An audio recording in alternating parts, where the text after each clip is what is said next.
어느덧 무더운 여름이 지나가고 찬 이슬이 맺히기 시작하는 절기 한로가 찾아왔습니다. 이럴 때면 생각나는 따끈한 국물 요리.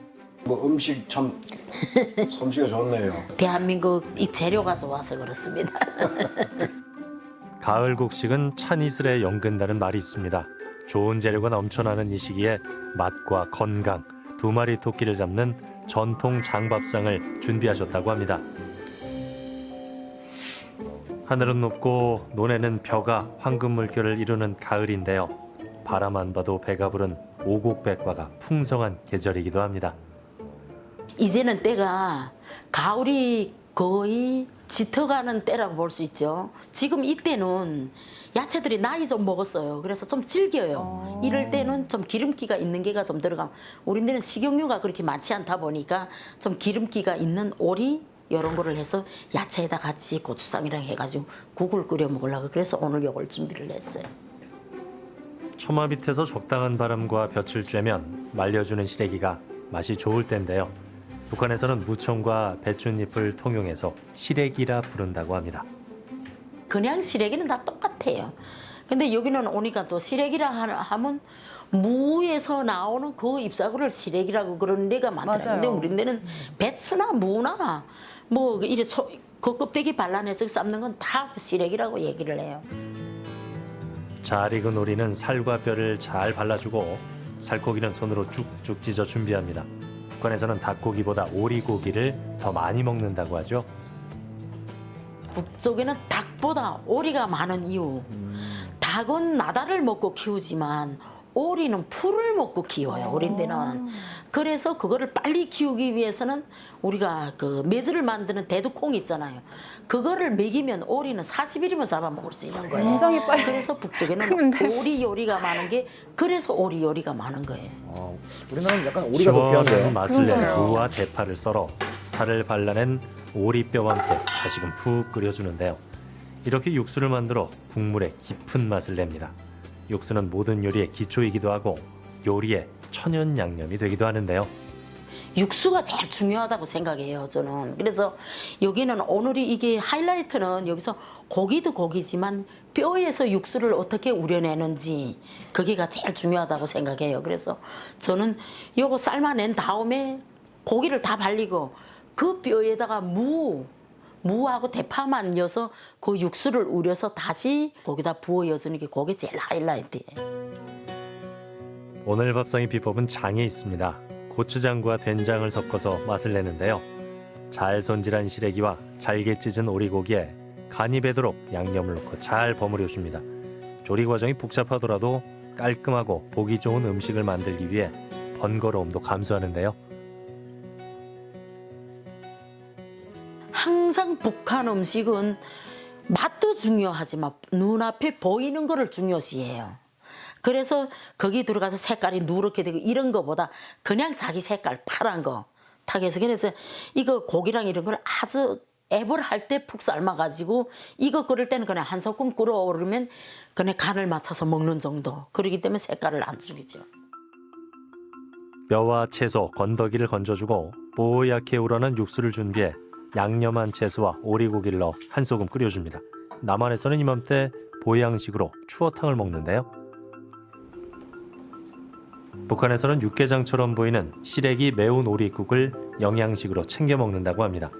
칼칼하고 담백한 국물에 밥을 말아 먹으면 올겨울 추위도 거뜬하다죠. 진짜 생김새가 비슷하네요.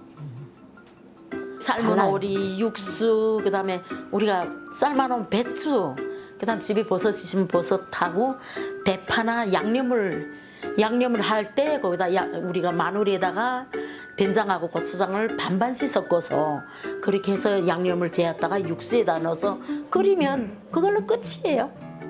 많이 들어가는 건 아닌 것 같아요. 시래기 매운 오리국에 곁들인 반찬은 이제 끝물인 가지와 풋고추를 이용한 음식인데요. 조리법도 쉽고 간단한 찬입니다. 오이나 호박 이런 게 이제는 계절이 거의 끝나가요. 그러면 뭐 우리는 또 이런 마늘을 심기 위해서 그걸 미리 뽑는단 말이에요. 그러면 이런 작고 이렇게 나이 먹은 가지들이 있어요. 그러면 이거를 버릴 수는 없어요. 그러면 된장 넣고 그다음에 이런 풋고추랑 빨간 거는 따서 다 말렸고 풋고추랑 이런 거 이 가지고 해서 된장이었고 부글부글 여기만 하게 된 찜, 우리는 지지개 찜을 하는 거예요. 풋고추와 가지를 다듬어 주는데요.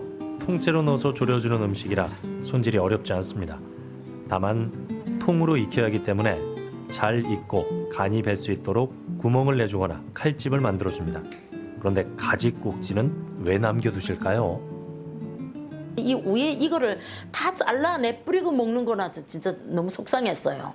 이거를 우리가 반찬을 다 했을 때 이거를 먹으면 쫄깃쫄깃하게 다 우리는 닭고기 맛 같다 그러고 여기 영양이 있다 해서 이거를 다 잘라버리거든요.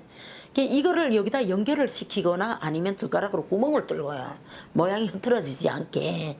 그렇게 하고 뭐 된장물에 이어서 뭐 그냥 이렇게 푹 졸여 놓으면 이게 되는 거예요.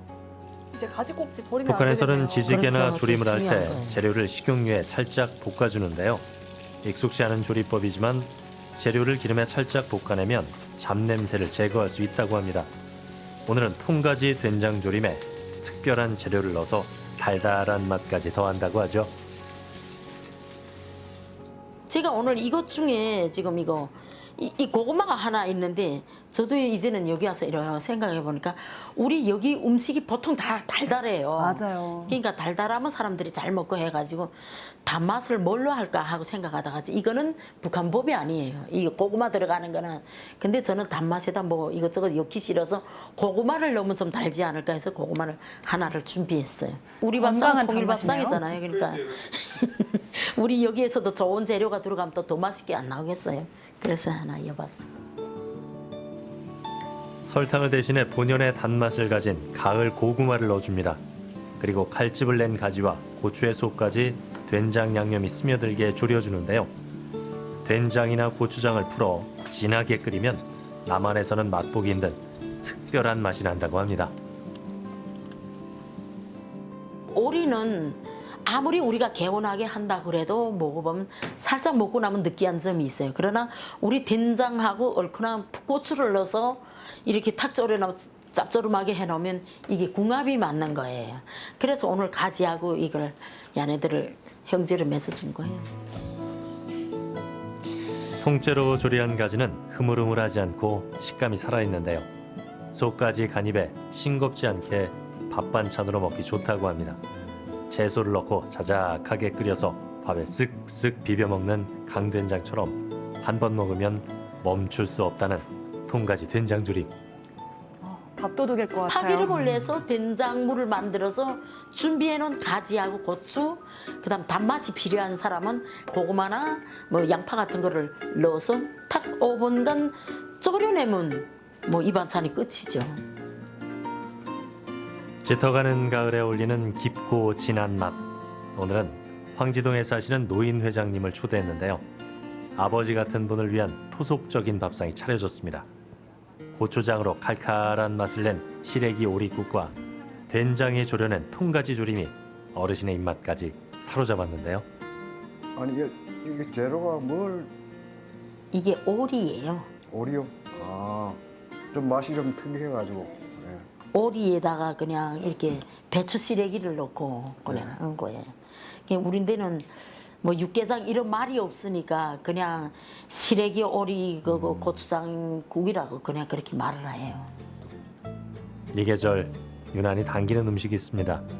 뜨겁게 들어가 시원하게 속을 푸는 국 한 그릇. 국물이 반가운 거 보니 찬바람의 계절이 오긴 왔나 봅니다. 음식에도 차가운 기운에서 따뜻한 기운이 흐르는데요. 입안 가득 가을의 맛으로 깊어가는 계절을 실감하기도 합니다.